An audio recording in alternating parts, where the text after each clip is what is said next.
waaqayyoon abbaa gooftaa keenya Yesuus Kiristoosiin guddaa baay'ifnee galateeffannaa. Waaqayyo gaariidha. Araare bagana kan dhufte. Mucaan ishee sas jira. Astaa'ee tun silaaluuf kam jirtu tusiin hin jedhinne dhaabachuun barbaanne bagana gaadhaan dhuftanii Saamu'eelis bagana gaan dhufee maatiin hundumtuu bagana gaadhaan gara waldaa kiristiyaanaatti deebitan waaqayyoon haa galatu. Amiin. Maqaa waaqayyoo kan jajameef kan galateeffame haa ta'u. Dubbii waaqayyoo walii wajjiniin dubbifanna baranna afaan አማርኛቲ ከማጅራ ወደ አማርኛ እየተተረጎመ ነው ከዚህ የምንናገረው ነገር በሙሉ ግን ኖት ከፈለጋችሁ anybody who wants just sermon not perfect ስለዚህ ኦሮምኛ የምትችሉ ከሆነ አትውሰዱ እሺ አይዳረስም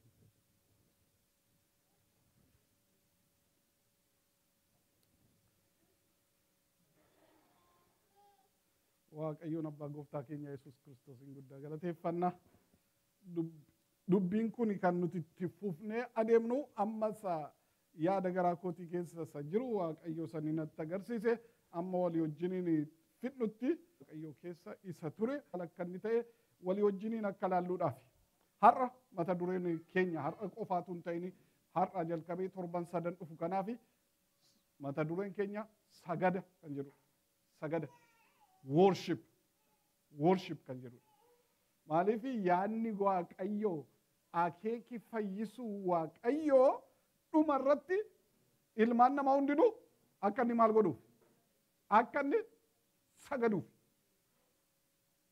fayyu qofaatu hin ta'in akka inni sagaduudhaaf yaanni waaqayyo akeeki waaqayyo viizhiniinsaa ennaa biyya lafaa kana argennaa uumesi yaadisaa relationship sagada waan nama wajjiniin qabaachuudhaaf worship relationship sagana qabadha that is it that is God what God wanted worship relationship waaqayyo kan inni barbaade kan inni akeekkate durii jalqabee kan inni arge ala namanni uume mukallee dhakaallee ala uume all these are going to worship they tremble they adore hin dinqifatu hin jajatu hin waaqeffatu namni immoo adda kan saamu namni immoo bifa waaqayyootiin sababii uumameedhaa fi namni waaqayyo wajjin worship relationship kan qabaatu sagada wal qunnamtii sagada waaqayyo wajjin kan qabaatu kanaaf waaqayyo nu uume kanaaf kan inni karaa tokkicha ilma isaa Yesuus Kiristoosiin kan inni nu fayyise kan inni dafqee gara fayyinaatti nu fide relationship worship relationship akka uumnuudhaaf waaqayyoof akka sagannuudhaaf jechuudha yaada waaqayyoo keessa inni ture jechuudha nan sinii dubbisu seera ba'uu boqonnaa 29 lakkoofsa 44 jalqabee amma 46 isa jirudha iddoo biraa sinii dubbisuu barbaadeen ture nan jalladha sinii dubbisu inni immoo Yohaannis boqonnaa 4 lakkoofsa 26 jalqabee warri sagadanii maaliin sagadu dhugaadhaaf hafuuraan barri isaanitti sagadan qaqqabeera inni immoo amma isas dubbachuu nan barbaada amma garuu isa kanarraa jalqabna yoo waaqayyo jedhichi keenya seera ba'uu boqonnaa 34 kan dubbifachuu kan isin dubbisu 29 isiniin jedhe garuu 34 dubbisuu barbaade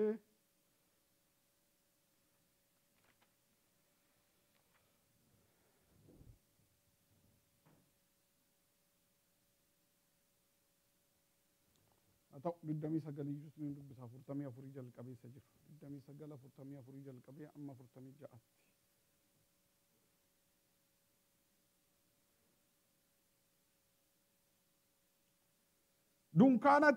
dunkaanatti wal ga'anii fi iddoo aarsaa nan qulleessa Aroonii fi ilmaansaa akka lubootaatti akka naaf hojjetaniif nan qulleessa ani namoota Israa'el gidduu nan jiraadha waaqayyo isaanis nan ta'a isaanis ani waaqayyo gooftaa isaanii isa isaan gidduu jiraachuudhaaf biyya Gibxi keessaa isaan baase ta'uu koo hin beeku. Ani waaqayyo gooftaa isaaniiti. Amiin.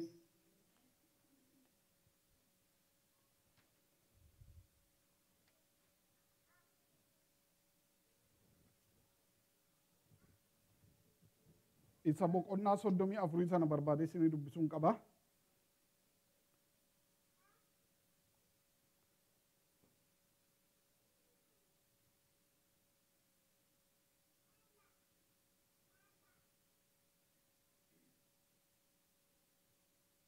Lakkoofsa 10 jalqabee isinii dubbisa. Waaqayyo ergasii Museedhaan kunoo ani kakuu sii wajjin nan galaa. Saba kee hundumaa duratti guutummaa biyya lafaa irratti saba biyya lafaa irra jiran hundumaa keessattis wanta dinqisiisaa akka ta'ee hin beekne nan godha. Waan ani waaqayyoo kee siif godhu sodaachisaa waan ta'eef sabni ani isaan gidduu jiraatu hundinuu arguuf jiru. Isa ani har'a si abboomu jabeessi eegi. Ani warra Amoorota, warra Kana'aanota, warra Heexota, warra Pariizota, warra Hewoota fi warra Yebuusota isin duraa oofee nan baasa. Biyyatti galuuf jirtu kana keessatti warra achi jiraatanii wajjin kakuutti galtee isaan achi keessatti wanta kiyyootti si galchu akka sitti hin taaneef of eeggadhu. Amiin. Isaan barbaadu naa argattu. Ammoo kadhannaa godhannaa inni immoo waaqayyo ofiisaatii dhufee dubbate isa jedhudha. Hin dubbate waaqayyo jedhee maqaa isaa labse isa jedhu boqonnaa 34 keessaa naa barbaada hin kadhannama. Yaa waaqayyo abbaa keenyaa abbaa gooftaa keenya Yesuus Kiristoos galannis ulfinnis hooqubaanis ulfaata maqaa keetiif haa ta'u. Ati guddaadha. Ati jiraataadha. Hunda irratti gooftummaa qabda. Kan akka keetii takka hin jiru mul'atee hin beeku. Kanaaf iyyuu gammachuudhaan siif saganna nuti. Karaa Yesuus Kiristoos ofitti nu butte. Namoota fayyani, warra jireenya bara baraa qabani, warra hafuurri qulqulluun isaan keessa boqote nu goote, nu jaallatte. Kanaaf gammachuu guddaadhaan siif saganna. Hafuura qulqulluu isa waaqaaf lafa caalu isa ofiisaatiin waaqa ta'e garaa keenya keessa bulchite warra cubbamoota qulqulloota goote. Isatu qulqulluu nu godhe. Kanaaf gammachuudhaan siif saganna. Yaa Waaqayyo abbaa keenya har'a dubbii kee nutti dubbadhu. Balbala kee nu bane. Namni hundumtu garaa isaa guutuudhaan dhaggeeffachuu anis humna keetiin dubbachuu akka hin danda'u na gargaari. Maqaa Yesuus Kiristoos immoo Waaqayyootiin. Ameen. Waaqayyo innaa ilmaan namaa kufe piroojeektii guddaa tokko jalqabe. Piroojeektii nama fayyisu. Isa kana walii wajjin durii jalqabnee dubbanneerra. Sanyii dubartittiitiin jedhe. Sanyii dubartittiitiin iyyuu biyya lafaa fayyisa. Sanyiin dubartittii mataa kee buruqsaa jedhe boficha sanaan. Ati immoo koomee isaan idditaa jedheen. Abdiin Waaqayyo ilmaan namaatiif kenne isa kana durii jalqabee inni yaadee ture. Garuu namni hin bade kan inni bade bitu. Badee jannata keessaa baafamee booda immoo wal horeeyyuu Waaqayyoon deebisee gaddisiisee jennaan Waaqayyo bishaaniin lafarraa isaan balleessuudhaaf ka'e. Garuu macaafa qulqulluu akka jedhutti Noohi Waaqayyo fuulduratti faara tolaadhaan ilaalame. Waaqayyo Noohin fayyisuudhaaf barbaade. Maatii isaa fayyisuudhaaf barbaade. Kanaaf iyyuu biyya lafaa hundumaa nama waan lubbuu qabu hundumaa biyya lafaarraa haxaa'ee ala balleesse Waaqayyo Noohii fi maatii isaa hambise. Kanaaf biyya lafaarra namni jiru hundumtu sanyii Noohii jechuudha. Ijoollee Noohii jechuudha. Hundumti keenya ijoollee Noohiiti. Garuu ijoolleen Noohii immoo ka'anii maal godhan? Ka'anii maqaa keenya biyya lafaa irratti waamsifnaa jedhan hin yaadattu. Wannoo Baabiloon, siidaa Baabiloon. Achitti maqaa keenya biyya lafaa irratti waamsifnaa. Ala isaan jedhanii Waaqayyo isaan facaasuudhaaf gadi bu'e. In aare, in gadde isaan biyya lafaa irratti facaase kan jedhamu barreeffamee jira. warri facaafamanii afaan garaagaraatiin sababii dubbatanii fi walii galuu dadhabanii biyyi lafaa hundumtu garaagarummaan aalaas jalqabe jechuudha. Afaan garaagaraa sannaa dhufu aadaa garaagaraa dhufe jechuudha.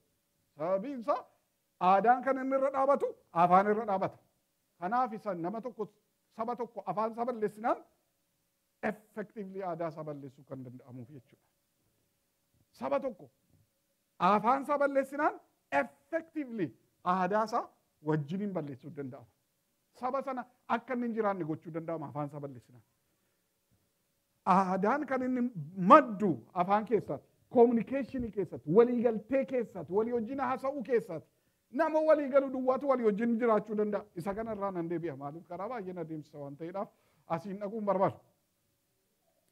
Garuu hin badee sabi kun gargar faca'ee afaan garaagaraa uumame. Waaqayyo garuu ammayyuu nama fayyisuudhaaf barbaade. Inni nama fayyisuudhaaf barbaadu Abrahaamiin warra afaan isaanii wal make keessaa dhaqee Abrahaamiin waame warra badan keessa. Abrahaamiin waameetiyyuu ani isin eebbisa jedheen. Maatii kee, saba kee, biyya abbaa kee dhiisiiti lafan si agarsiisu kottu. Anatti amani ani kan jedhu duwwaadha kan inni abdatu achi keessa. Jechi tokkittiin ana kan jedhu lafa eenyusu geessu? Lafa ani. This one word. Lafa ani. Kana duwwaa manate. Waaqayyoon hin argine hin beeku min. Waaqa tolfamaadhaaf sagada. Kanarraas nan deebi'e. Garuu waaqayyo nama fayyisuudhaaf barbaadeera. Ana jedhe. Isa duukaa bu'ani. Isa ana jedhu kana duukaa dhufe Abrahaamii sanyii Abrahaamii jechuudha. Sanyiin Abrahaamii isa biyya lafaa fayyiseedha. Waan hundumaa dhiisee utaalee yoo na deeme gara fuulduraatti sanyiin Abrahaam kuni eenyunni? Iyesus Kiristoos ilma Waaqayyooti. Akkasiin dhufne gara fayyinaatiif gara jireenya bara baraatti akkasiin dhufne.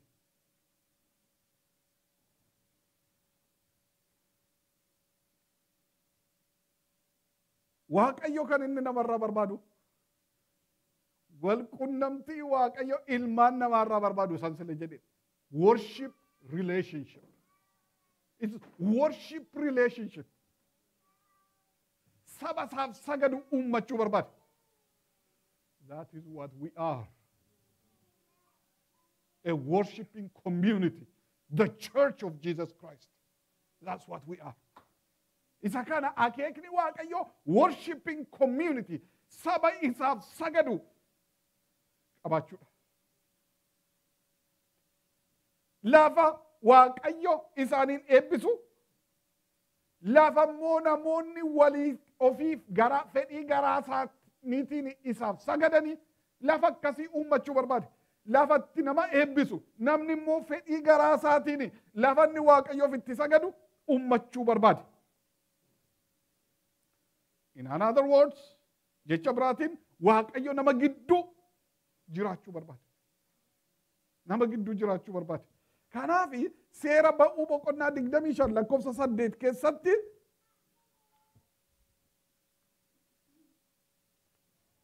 akkas jedhee dubbata. Boqonnaa 25 lakkoofsa 8 keessatti ani isaan gidduu akkan jiraadhuuf isaan godoo qulqullaa'aa hanaaf haa ijaaran. Ani isaan gidduu akkan jiraadhuuf isaan godoo qulqullaa'aa hanaaf haa ijaaran. Maa inni fedhiinsa?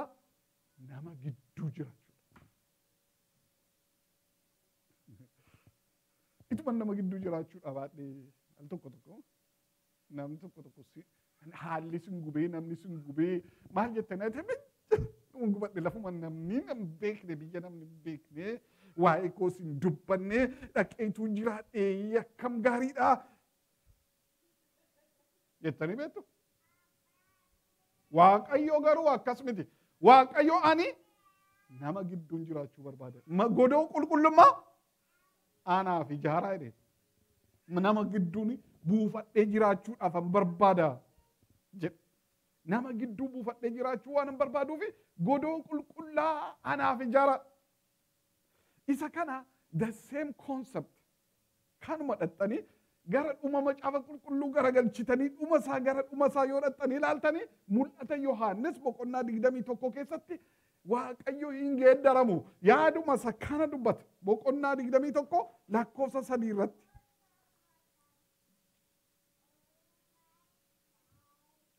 Yommus ani sagalee guddaa tokko nan dhaga'e.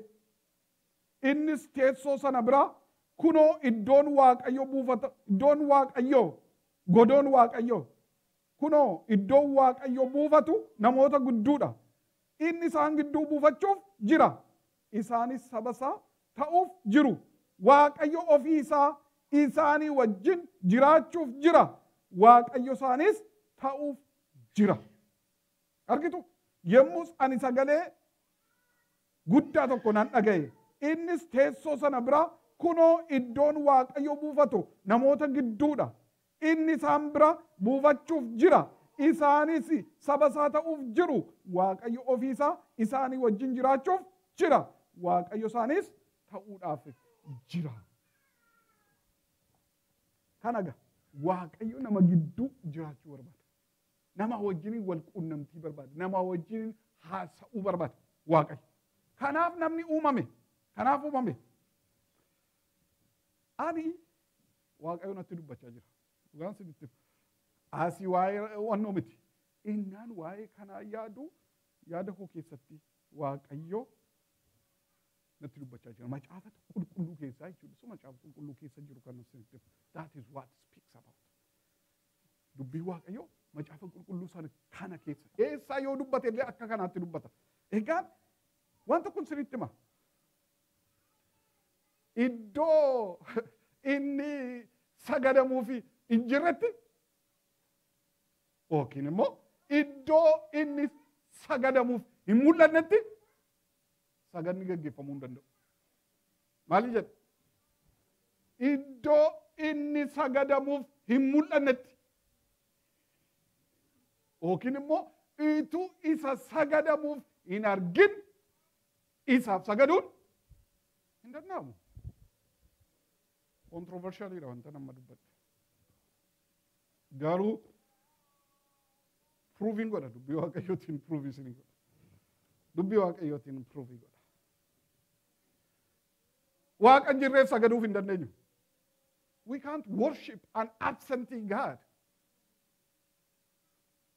Waaqa hin jirre, waaqa hin argamneef sagaduudhaaf hin dandeenyu. Waaqa namatti hin dhaga'amne, waaqa sensiin goone, waaqa ijaan hin argine, waaqa gurraan hin nuyi ijaan isa hin argine, gurraan isa hin dhageenye, harkaan qaqqabannee sensi keenya bira ga'uudhaaf hin dandeenyeef sagaduun hin danda'amu. Worship necessity dha worshipii keessatti. The worshipper and the worshipped. Isa sagaduuf, isa sagadamuuf. Lamman kun jiraachuu qabu sagada keessatti. Inni sagadu jiraachuu qaba, inni sagadamuufis jiraachuu qaba. Necessiteetii godha worship ennaa jennu. Maa jechuudha?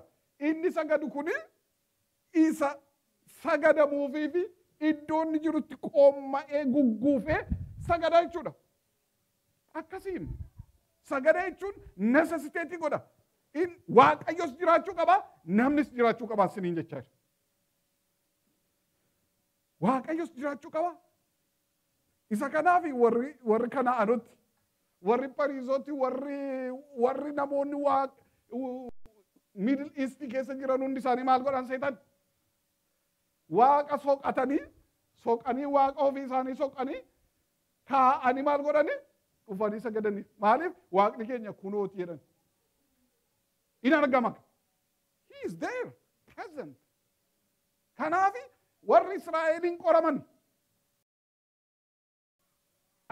Lafa onaa keessa deemaa. Waaqni keenya meerreedhan. We never saw him. In argine nuyi waaqa biyya Gibxi keessaa si baase natti jette. Inni galaana diimaa gargar kute.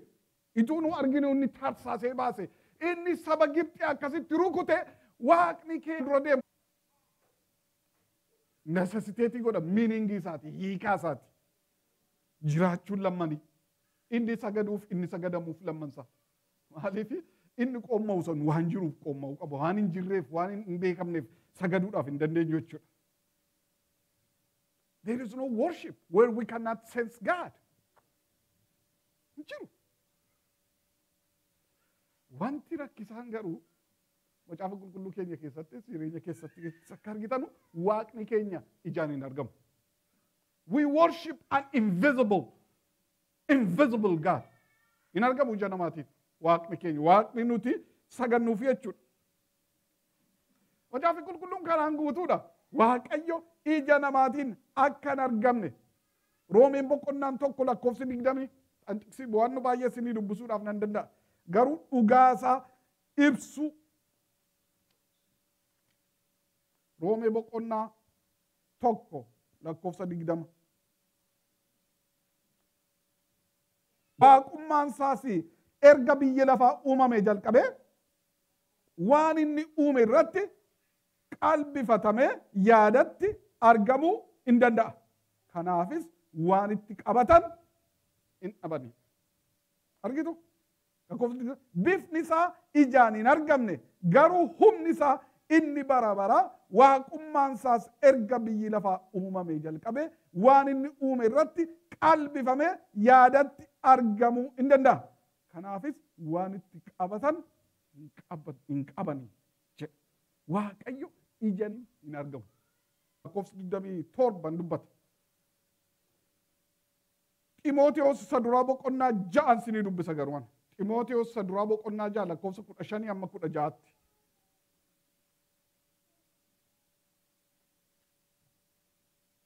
Ximootiyoos isa duraa boqonnaa 6 lakkoofsa 15 hanga 16 isinii dubbisa. Waaqayyo inni eebbifamaan kophaasaa waan hundumaa gararraa jiru warra mootota ta'an irratti inni mootii ta'e. Warra gooftota ta'an irratti inni gooftaa ta'e. Yeroo isaaf ta'utti Kiristoos mul'inatti dhufuusaa in argisiisa. Waaqayyo duwwaatu hin du'u. Inni ifa homtinuu itti dhiyaachuu hin dandeenye keessa in jiraata. Namni takkaa san argine isa arguus hin danda'u. Isaaf ulfinaa fi aangoon bara baraa haa ta'u. Aamiin. Waaqayyo duwwaatu hin du'u. Inni ifa homtinuu itti dhiyaachuu hin dandeenye keessa in jiraata. Namni takkaa isa hin argine. Isa arguus hin danda'u. Isaaf ulfinnii fi aangoon bara baraa haa ta'u. Aamiin. Egaani Waaqayyo invisibly kan inni ta'u kan inni mul'anne ennaa nuyi hafuuraan hin taanedha. Macaafa qulqulluun akka dubbatutti isa sila sinitti hime Yohaannis boqonnaa 4 keessatti gooftaan keenya Yesuus Kiristoos akkuma dubbate warri Waaqayyoof sagadanii maaliin sagaduu qabu? Dhugaadhaaf hafuuraan sagaduu qabu. Saganni Waaqayyoof sagadama taanaani saganni dhugaadhaaf hafuuraan sagadama. Yoo dhugaadhaaf hafuuraan sagaduudhaa baanne Waaqayyoof sagaduu hin dandeenyu. Waaqayyoon arguus hin dandeenyu.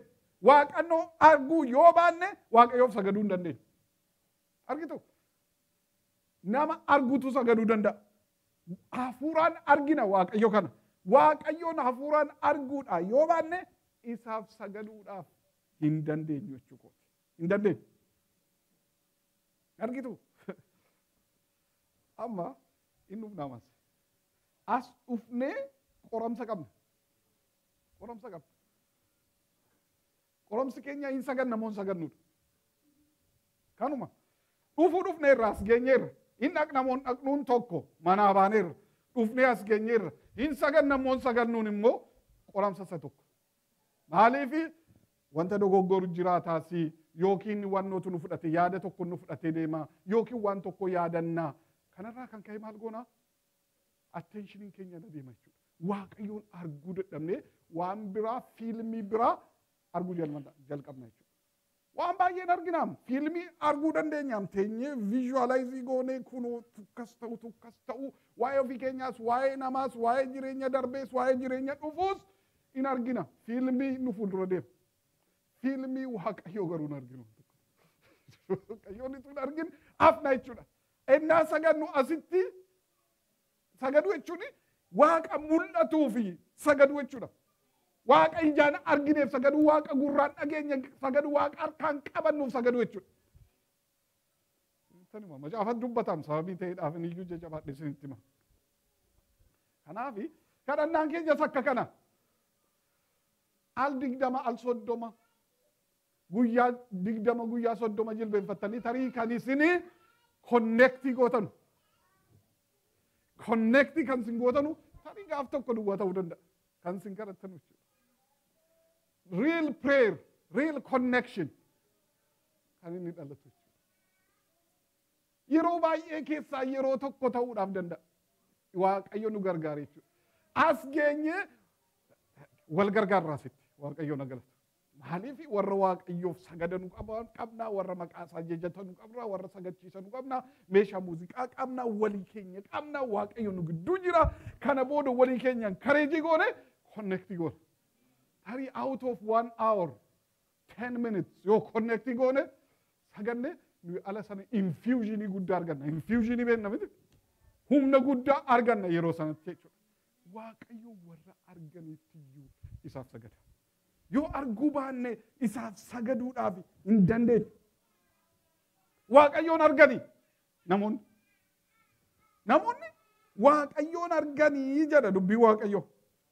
Fakkeenyaaf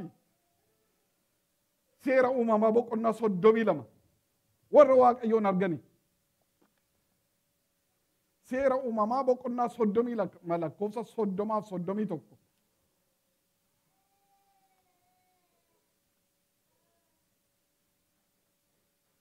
Akkas jedha. Yommus Yaaqoob ani waaqayyoon fuulleetti nan arge garuu lubbuun koo ooleera jedhe. Kanaaf maqaa iddoo sanaa Pheni'eel jedhee moggaase. Pheni'eel jechuun fuula waaqayyoo jechuudha. Ani waaqayyoon fuulleetti yookiin immoo fuullaa fuullatti waaqayyoon fuullaa fuullatti argeera. Ani hin banneedha. Silaa baduu qaba ture. Formulaan isaa namni waaqayyoon arge hin bada. Hin bada. Namni waaqayyoon arge hin jiraatu. Namni waaqayyoon arge daaraa ta'a. Akkasi formulaan isaa. Waaqayyo garuu ennaa akka sagannuuf illee baraartii nuuf gochuu qaba. Harka isaanirra diriirsuudhaaf qaba. Akka sagannuufiif isa argine akka oolluuf jechuudha. Ani waaqayyoon nan arge qaami koo fayyee hafee jedha. Waaqayyoon warri argan jiru. Nusi waaqayyoon akka arginuudhaaf waamamne. Sagada jechuun waaqayyoon arguu jechuudha. Arguu waaqayyoon arguu jechuudha. Seera ba'uu boqonnaa 24.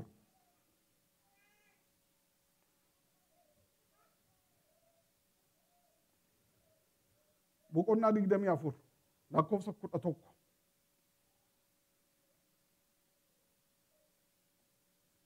Sagalee yoon jalqabee yommus Museen Aroon Naadaab Abiihuun jaarsolii Israa'el keessaas namoonni 70 ol hin ba'ani. Isaan waaqayyo isa kan Israa'el in argani. Maal jedhe? Waaqayyo kan isa kan Israa'el maal godhan? In argani. Waaqayyo isa kan Israa'el in argani. Miilla isaa jala wanta akka dhagaa saafiroosi isa qullaa'aa akka bantii waaqaatu ture. Inni harka isaa gurguddoota saba Israa'el kanatti harka isaa gurguddoota saba Israa'el kanatti hin buufne. Isaan waaqayyoon hin argani. Achitti walii wajjin hin nyaatani hin dhuganis. Harka isaa isaanitti hin buufne malee akka isaan arganu hayyameefi ture. Waaqayyoon argan jechuun that is the maximum worship. Argitu maximum wanta hundumaa kan caalu waaqayyoon arguudha.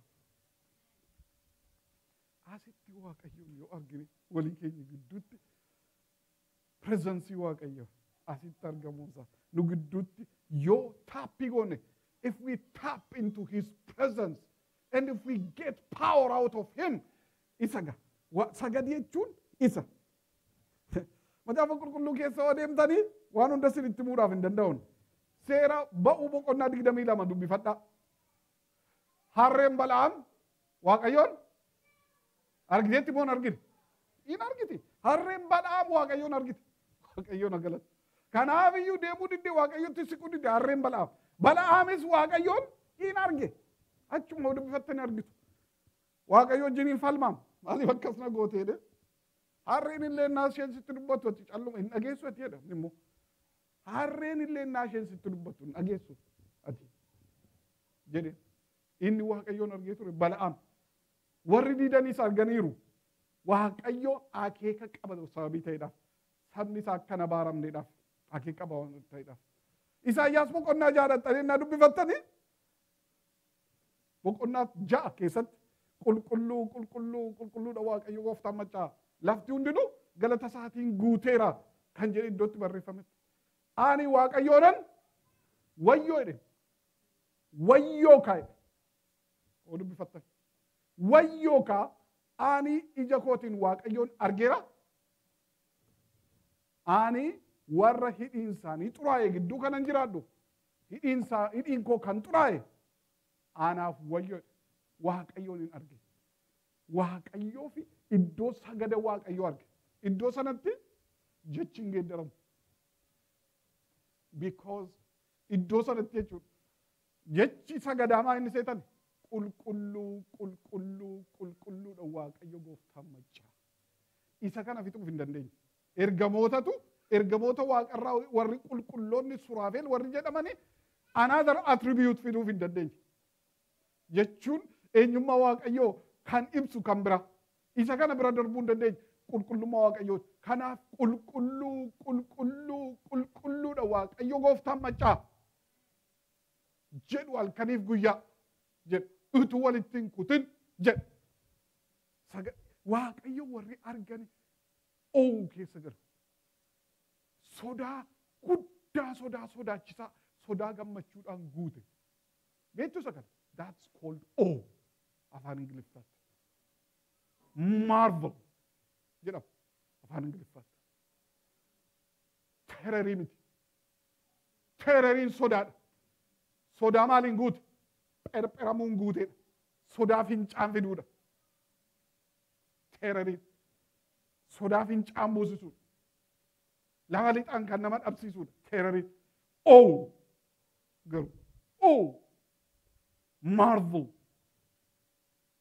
Inni kun garuu sodaa gammachuudhaan guuteedha. Sodaa sagadaan guuteedha. Waayyo. Maal akkam bareedaa jedhe Yohaannis innaa arge jechuudha. Miila isaa jala inni jiru kan bareedaa. Wayyaan isaa akkas jedhee describe innaa godhu jechuudha. Sagadii akkasii. That's worship. The maximum of worship is seeing God himself. Waaqayyoon arguudha. Egaan Waaqayyo in argama isiniin jechaa jira. In argama. Macaafa qulqulluu keenya keessatti Yesuus Kiristoos warra Waaqayyoon arganuu akka eenyu akka isaan ta'anii dubbateera. Yohaannis Maatiyos boqonnaa 5 keessatti dhiifama. Maatiyos boqonnaa 5 keessatti warra Waaqayyoon arganii boqonnaa 5 lakkoofsa 8 keessatti warri yaadni garaa isaanii qullaa'oo haa gammadani. Isaan Waaqayyoon in argu. Warri yaadni garaa isaanii qullaa'oo ta'ani haa gammadani. Isaan Waaqayyoon in argu. Micciiramummaan dhukkuba guddaadha. Dhukkuba guddaa Waaqayyotti nama fageessa. Waaqayyoon akkan argite. Yaadni garaa isaanii qullaa'oo warri ta'ani. Isaan gammadan. Isaan Waaqayyoon argu. Egaa Yohaannis boqonnaa 4 keessa dubbataa akka turre sila lakkoofsa 22 jalqabee amma 26tti isa jiru yoo dubbifattanii akkas kan jedhu argattu. Isini waan hin beeknetti sagaddu. Nuyi garuu waan beeknutti saganna. Fayyinni Yihuudoota keessaa hin dhufa.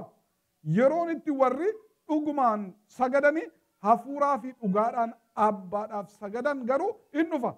Innis ammumayyuu ga'eera. Abbaanis warra akkasitti isaaf sagadan hin barbaada. Waaqayyo hafuuraa warri isaaf sagadanis hafuuraaf dhugaadhaan isaaf sagaduun in ta'aafi ittiin jedhe. yeroon isaa qaqqabeera. Sababiin isaa hafuura qulqulluutu iyyuu dhufaa jira. Isatu konnekshinii kana uuma. Kanaaf iyyuu hafuuraaf dhugaadhaan warri sagadani, dhugaadhaan waaqayyoof warri sagadani akkasii. Waaqayyoon arganiiru namoonni. Namoonni waaqayyoon arganiiru. Haala addaatiin arganii Yesuus Kiristoosiin alanni tulluu sana irratti ofii isaa argisiise. Wayyaan isaa addaati jala jira. Gombifamanii lafatti. Sodaatanii. Waaqayyoon arganii jedhu. Phexros hin yaadata amma waa'ee kana. Yohaannis hin yaadata. Nuyi kan nuti isinitti himnu jedhani. Waan waan beekne tokko isinitti himna miti jedha. Waan ija keenyaan argine boqonnaa tokko lakkoofsa 16 Phexros isa dura.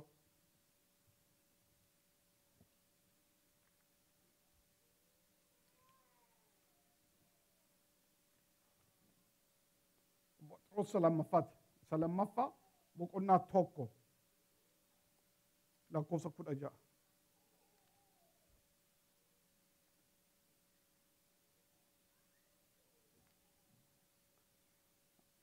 Amma digdamaatti. Gooftaa keenya Yesuus Kiristoos humni isaa deebi'ee dhufuun isaas isin biratti akka beekamu yommuu goone nuyi surraa guddina isaa ija keenyaan arginee beeksifne malee mammaaksa ogummaadhaan yaadame duukaa buune miti. Inni Waaqayyo biraa ulfinaa fi guddina yommuu fudhate sagaleen kuni ilma koo isa ani jaalladhu isa gammachuun koo itti raawwatamuudha jedhu isa guddicha surra qabeessa sana bira dhufeeraaf.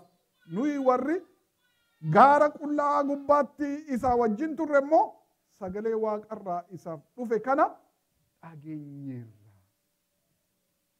Kanaaf Waaqayyoon warri arganii jiru. Nuyis Waaqayyoon arguudhaaf waamamneerra. Kan nuti isaaf sagaduu dandeenyu Waaqayyoon ennaa argine duwwaadha sinii jechuu kooti.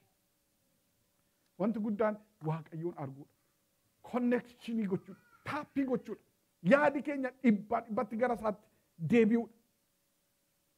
Isa kana wanti guddaan wanti nuti itti waamamne jechuudha. Hiikaadhumti sagadaa. Beektuma waaqeffannaa kan jedhamu as keessatti akka inni they didn't get to it. Amma kana booda macaafni qulqulluun innaa hiikame tarii waaqeffannaa jedhu innaa hiikanu jechuudha tarii. Amma ammaatti garuu sagada kan as keessa jiru. Sagada jechuun maal jechuudha? Prostrationidha. Sagada jechuun gugguufuudha. Gugguufuu ulfinaan sodaadhaan guuteedha. Sagada jechuun. Sagada jechuun isa sagadaniif Waaqayyotti garagalanii gugguufuudha.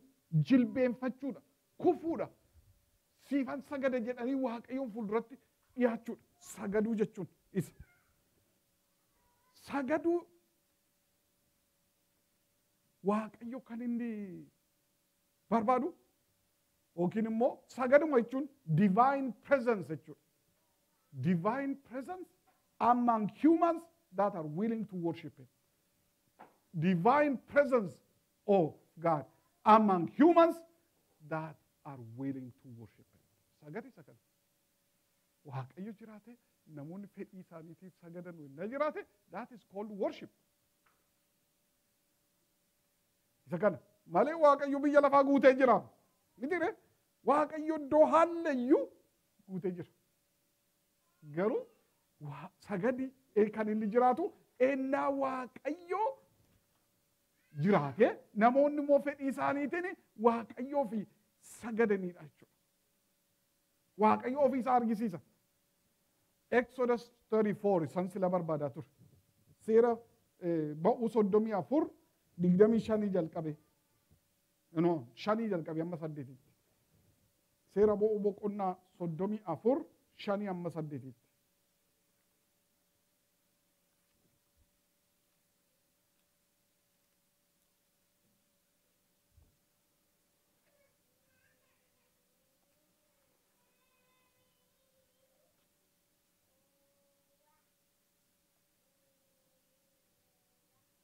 كذا waaqayyo yommus duumessa keessaan gadi bu'ee achi isa bira dhaabatee maqaa ofiisaas dhageessu maqaa ofiisaa waaqayyo isa jiraataadha jedheen dhageessise.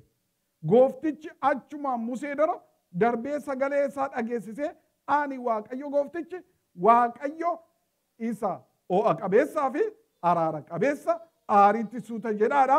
Gaarummaan koo fi amanamummaan koo guddaadha. Ani gaarummaa koo dhaloota kumaatamaa fi jabeessee kanan eeguudha. Yakka irra daddarbaa cubbuus namaaf nan dhiisa. Haa ta'uyyuu malee isa yakka utuun hin adabin hin dhiisu. Yakka abbootaa immoo hamma dhaloota sadiitti hamma afurittis harka ijoollee fi ijoollee isaanii keessaa barbaadee nan adaba jedheedha. Ofiisaa beeksisa waaqayyoon. Ani waaqayyoodha. Jiraataadha maqaan koo. Akkas duwwaa miti jedhe. Ani araara qabeessa, ayyaana qabeessa, warra cubbuu hojjetan irratti kanan faradu yookiin immoo warra cubbuu hojjetaniifis kanan dhiisu. Warra hamoota irratti immoo kanan faraduudhaani. That is who I am. Yoo barbaadan naa sagadaa. Amala kanan qabaa yoo barbaadan naa sagadaa. Saba Israa'elitti ofiisaa mul'ise. Ani waaqayyo isa jiraataadha. Waaqayyo isa jiraataadha. Jedhee dhageessise. Ani waaqayyo gooftichi waaqayyo isa ho'a qabeessaa fi araara qabeessa. Aariitti suuta jedhaadha. Gaarummaan koo fi amanamummaan koo guddaadha. Ani gaarummaa koo dhaloota kumaatamaaf jabeessee kanan eegu. Yakka irra daddarbaa cubbuus namaaf nan dhiisa. Haa ta'uyyuu malee isa yakka utuu hin daddarbiin hin dhiisu. Amalli isaa akkas. Yoo barbaanne isa gannaaf. Inni akkas. Yoo barbaanne isa gannaaf jechuudha. Hin mul'ata. Warra isa barbaadanitti hin mul'ata. Warra isaaf sagaduu barbaadanitti hin mul'ata. They can see him. Amma immoo nutti mul'ata. Hafuura qulqulluu nuuf erge sababii ta'eedhaaf jechuudha. Kanaaf iyyuu waaqayyo nu gidduu jira ala jennu we are not playing. Ala waaqayyo nu gidduu jira jennu we are not playing. We are not just waanuma jedhamu tokko jechaan jiru. Ala waaqayyo nu gidduu jira. Iddoo akkas jedhu sinii dubbisu iddoo waaqayyo nu gidduu jira jedhu sinii dubbisa. Maatiyos boqonnaa 18.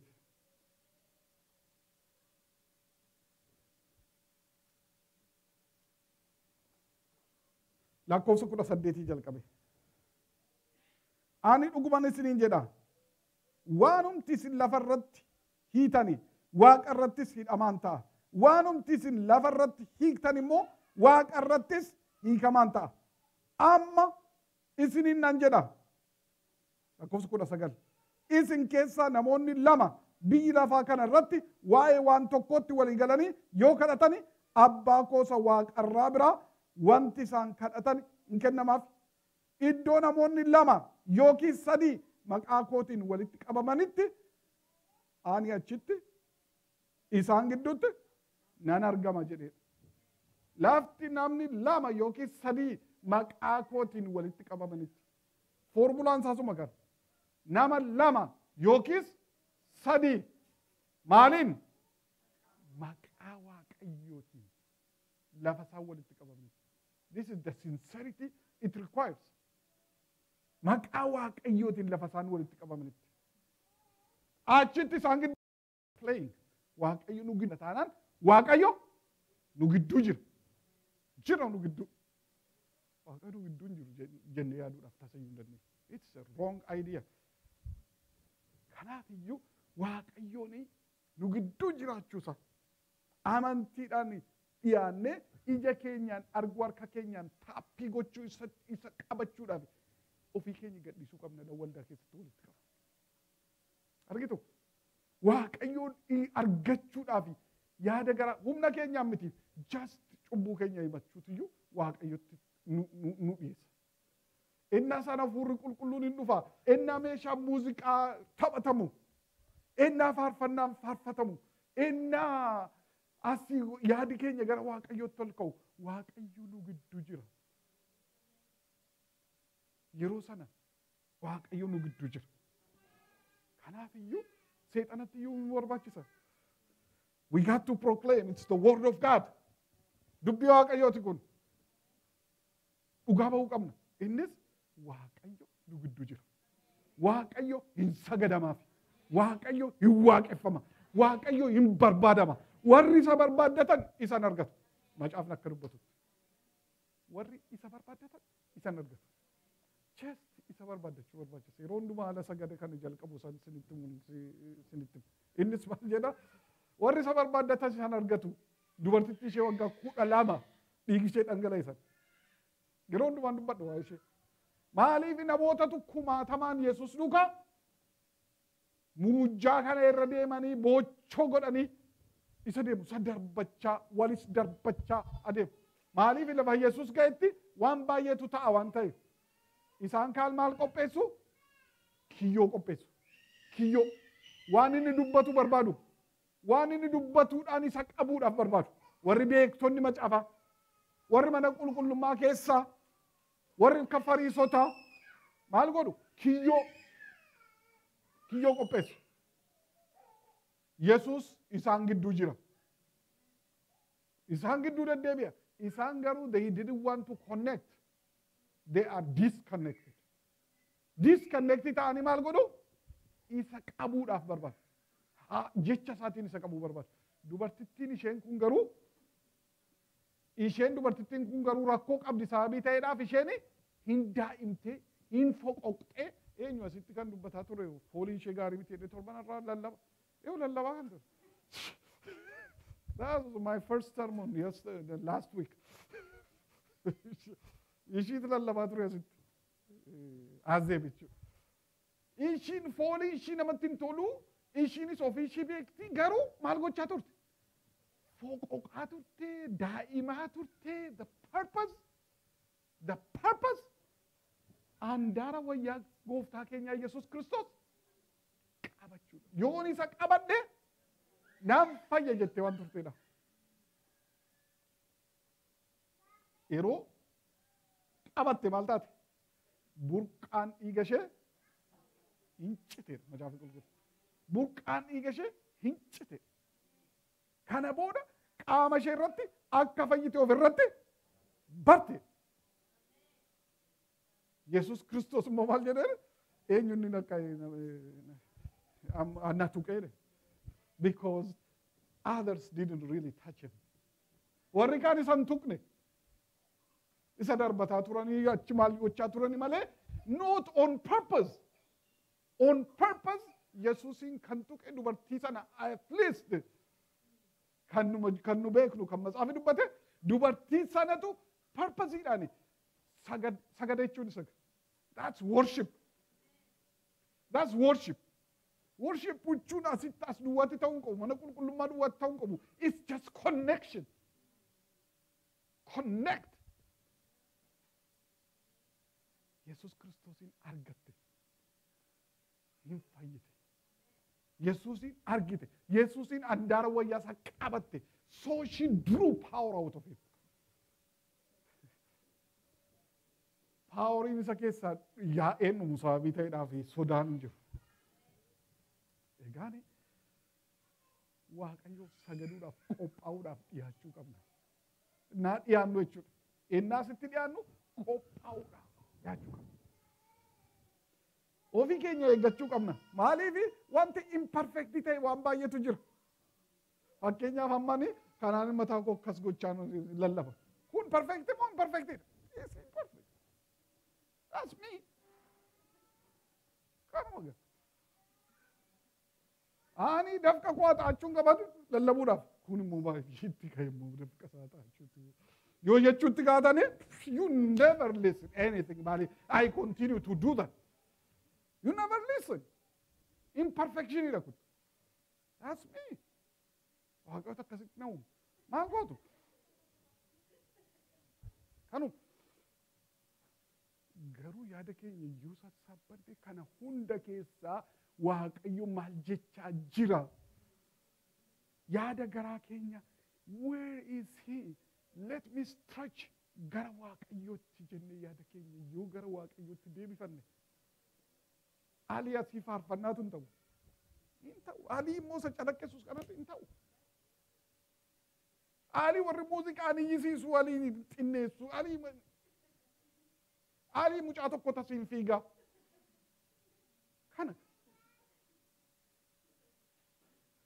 Kana hundaaf waaqayyo maqaan isaa kan galateeffame ta'u. Garuu kana keessatti waaqayyoon barbaadachuu qaba. Akka dubartitti jechuudha. Yoo dhugaa waaqayyo warri barbaaddatan garuu macaafa akka inni dubbatu hin argatu jedhamee barreeffama. Hin argatu. Hin arganna waaqayyoon hin arganna. Hin tuqamna, hin guddanna, hin jabanna. Inni nutti dubbata. Isaa wajjin konneektii goona jechuudha. Konneektii goona. Kanaaf iyyuu waaqayyoon sagaduu jechuun waaqayyo wajjin konneektii gochuudha. Presensii waaqayyo gaafata, presensii keenya gaafata. Isa jiru kana nuyi ija keenyaan arguu qabna. Hafuura keenyaan konneektii gochuu qabna. Isa arguu, isa bira ga'uu qabna. Ala sana infuuzinii arganna. Ala sana hafuurri waaqayyoo gara keenyatti dhufa. Gara keenyatti dhufa. Ala sana guddachuu jalqabna. Amma utaallutti hin jedhina. Not all the time. Not all the time. Yoo utaaluu baattan waaqayyo sin jedhu jechuu miti. Dhugaan sinitti hima. Jechuu miti. Waaqayyo as jira. Abidda isaatti hin fagaatin aduwwa.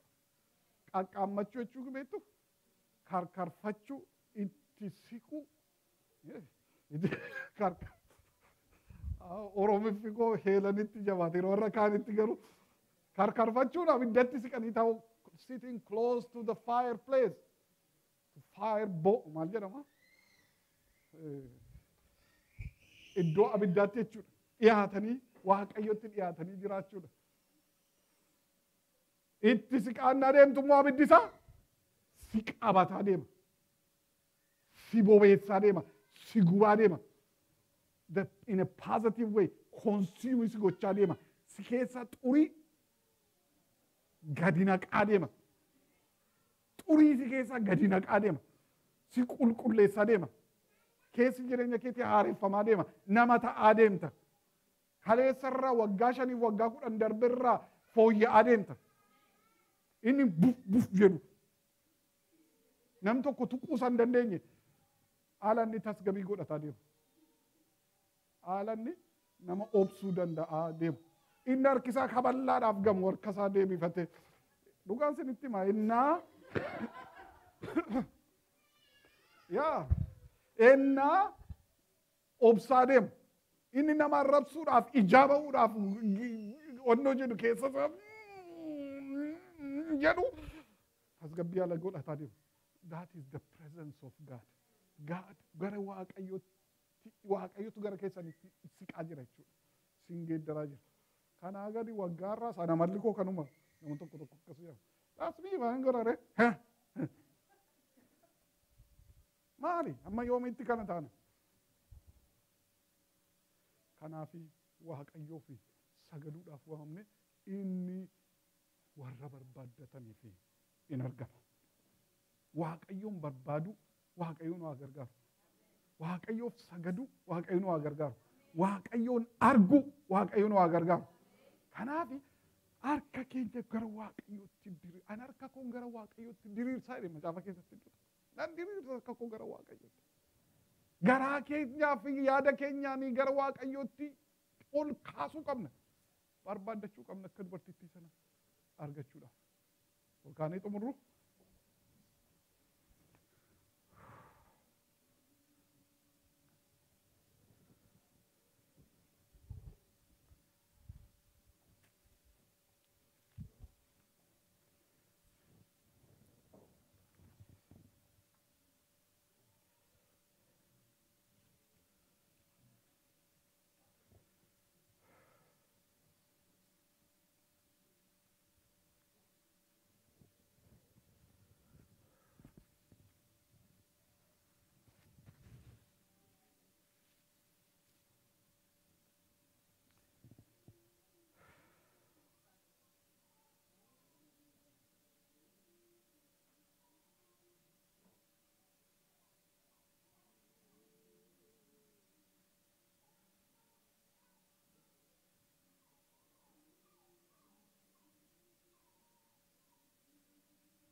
galanni guddaan ulfinni guddaan hooqubaan siif haa ta'u.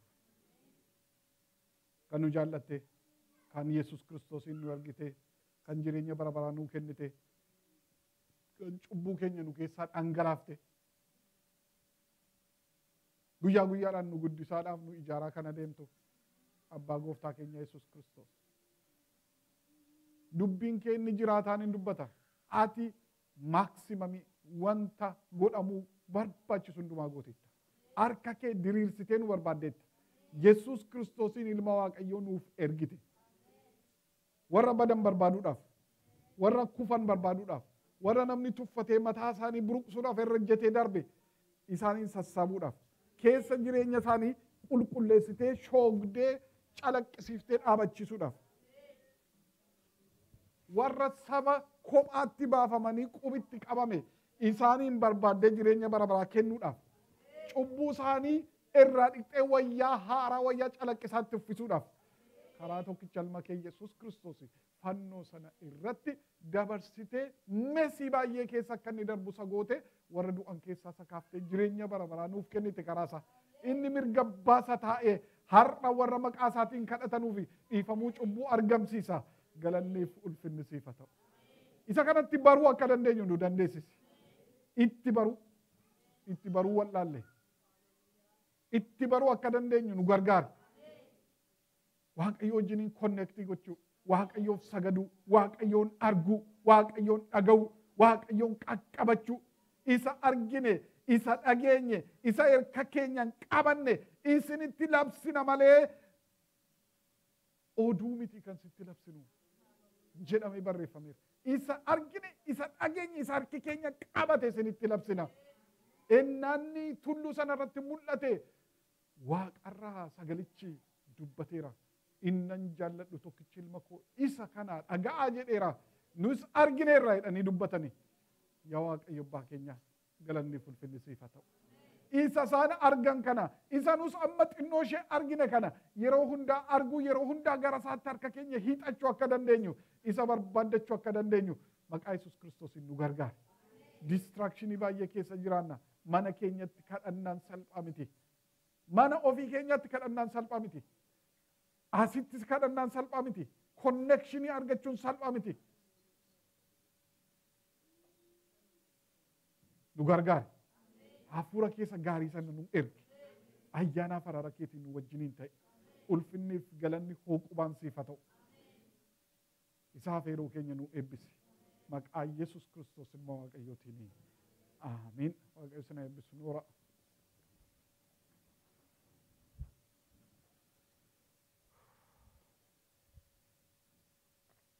Gumaata waldaa kiristaanaa sassaabnaa.